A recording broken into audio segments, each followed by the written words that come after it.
I'm not going to read my story. Up until yesterday I was. I've been convinced otherwise, but I have to read the first bit because it starts with an email. Which was sent to me on 15th of November last year. It was an email from my friend Kevin. I've got some bad news.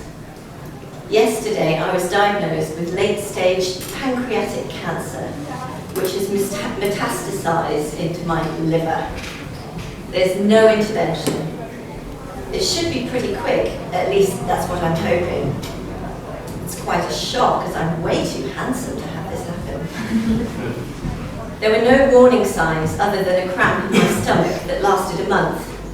Apart from a little nausea, I feel fine, so it's hard to believe I'm going to die. And also because of the handsome thing. I'm quickly trying to tie up loose ends. You are very special to me, ever since you were a wee lass. I'll miss your joyous energy and your slightly evil love. Kevin. So let me tell you about Kevin. Now, I was advised by a very dear friend of mine to have a beginning and a middle and an end to this story. And you will soon realise by the fact that I'm referring to Kevin in the past tense that what the end of this story is. But Kevin and I met in 1984. And we met at a lesbian and gay liberation workshop. Does anyone remember the word liberation? It was to sort out oppression. It was to oppose oppression. So obviously we sorted that out. I was 14 and Kevin was 28. And I can't think of many circumstances under which a 14-year-old girl and a 28-year-old man could become friends, but that was extraordinarily one of them. And I was a little English girl with a pink mohican. And he was an all-American boy from Colorado. And we just adored each other instantly. We had access to joy together. And he used to be cajoled by me into dressing up, and we used to, well, one of the gifts I think that Kevin gave was this ability to allow people to feel. So he wouldn't go through life in a numb way. He would always access whatever we needed to feel. If we needed to shake, we could shake. If we needed to cry, we could cry. If we needed to laugh. So obviously this was a crying occasion when I called him after this email. We cried and we cried and we cried, but we laughed as well. And we were just like, we're alive, we're still alive. We're still alive, Kevin. What are we going to do? We haven't got much time. You know, how are we going to use it? What are we going to... And he said, I've got to go to New York. I've got to go to New York again. I've got to reclaim the Singer-Sargent painting that I lent to the Met. So let's go to New York. So we planned to meet in New York, in Chelsea. But before that, he had to drive to Colorado to tell his mother that he was dying. And he was a bit worried because she had only just turned 100. And he was thinking this might probably kill her. So he was a bit keyed up about that, and that was a big journey he had to do before we could meet. But then he called me the next night and said, my mother died last night. So he didn't have to go and tell her, he didn't have to have that journey. Instead he went to her funeral and saw his entire broad, white, Japanese-American family who don't specialize in feelings or sharing feelings as a whole. He said to them, I'm dying. This is the last time I'll see you. I want to know what you're going to be doing in 10 years' time. And I want to know what you're going to miss. about me. And he got his whole family to tell him that. And he gave them a chance to feel, to really feel what they needed to at the time. So then we met in New York. We stayed in an Airbnb apartment. And my dear friend from Colorado, I don't think he'd ever done anything so sophisticated as stay in an Airbnb apartment before. So he slightly freaked the hosts out by saying, which of these toothpicks is mine? Quite know how it worked. And we had lots of plans of things we were going to do. We wanted to walk the High Line. We wanted to go through Central Park and maybe hire bikes together. And it quickly became quite clear that that wasn't going to happen because he started to stumble, and we just realized we had to scale things back a bit. So we spent quite a lot of time in bed just talking about things, talking about death, talking about where we go next, because I'm absolutely convinced, I don't know about you, this is not it. This is a tiny fraction of the universe. We don't end when we leave this planet, that's for sure. Apart from the fact that, I'm also a spiritualist medium, so I know because I get emails constantly from the next round, but anyway, that's another story. But he was more interested in imagining what would be useful to think of in the next round. How he wanted to cast off his worldly possessions. He wanted to be as light as a feather.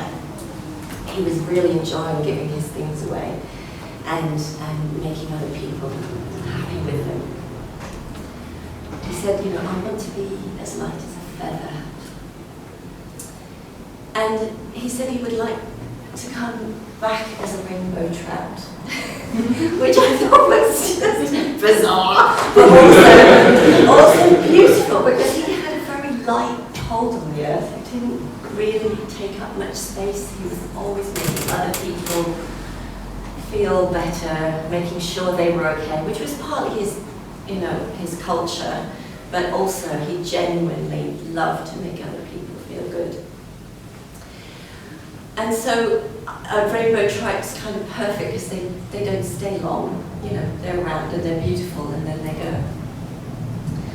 But I made him watch Moana because I wanted him to see the bit, the bit where the grandmother comes back as this beautiful golden ray, and it's just this written, nobody's seen Moana here, I can help. That bit, really watch Moana. And he kept falling asleep and he'd miss it, so I didn't watch it again. She goes back to She's like, what did you do in New York? Oh, I watched Moana twice. And the other thing we wanted to do was to get him a beautiful suit of clothes. He would never normally spend money on himself. He was a gardener, he was of humble means, and he didn't really, apart from the dressing up, which we did together, he didn't really spend money on himself. So I made him spend $4,000 on a beautiful suit, bespoke by a designer. We met the designer. We had a whole ritual of going to meet the designer and taking tea with the designer and trying on the clothes. This was all for his living memorial. Instead of having a funeral, he was planning to have a living memorial with all of his friends. And we made a ritual of this, but again, it was becoming clear that he wasn't really going to last much longer. And we had to move the memorial a bit forward. So we were running out of time. And we knew we were running out of time because his eyes started going yellow. And he woke up one morning, they were bright spring yellow. And he was like, I'm not sure how to coordinate my outfits. I don't know if I'm a winter or a spring now. But we managed to go to this magic show before we left. And it was called In and of Itself. And I hate to blow the plot if you ever go and see this magic show, but the idea was that you go in and you choose a card that summons you up as you walk into the theatre. And then you hand your ticket to the person, and at the end, the big sort of piece de resistance is that this Derek Delgado, the magician, comes and he looks at your thing that you've chosen for yourself. And I really didn't like this magic show because it was such a gimmick, you know. I mean, we all know there were hidden cameras and earpieces, and you know, we know how these tricks work. It felt like a trick, but it didn't matter because when Derek Delgado looked at Kevin and said, like a feather in the wind, it felt real. It felt like magic. So he flew back to California, and I flew back to London. And he had his memorial. And I don't even know if he wore the suit in the end, because the picture I got was just all his friends hugging him. I couldn't even see Kevin. And then he had a pill. Because in California you can get a pill before it gets too bad. You can choose time of your death. And so he FaceTimed me on the 31st of December and said, I'm going tomorrow, I'm leaving tomorrow. Goodbye.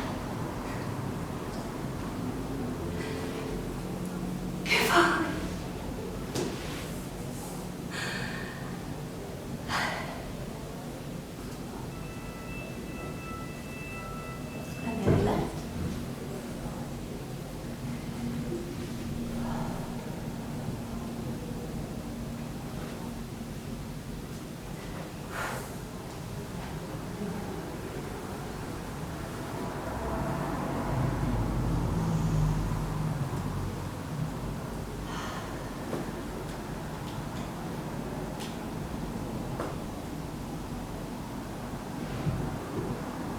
He left me a quilt.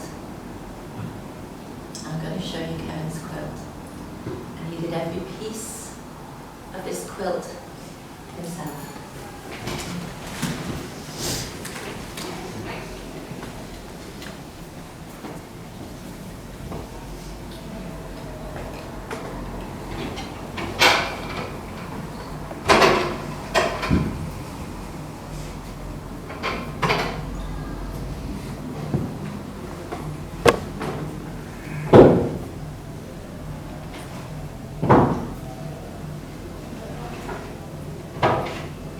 I don't know if this is recorded.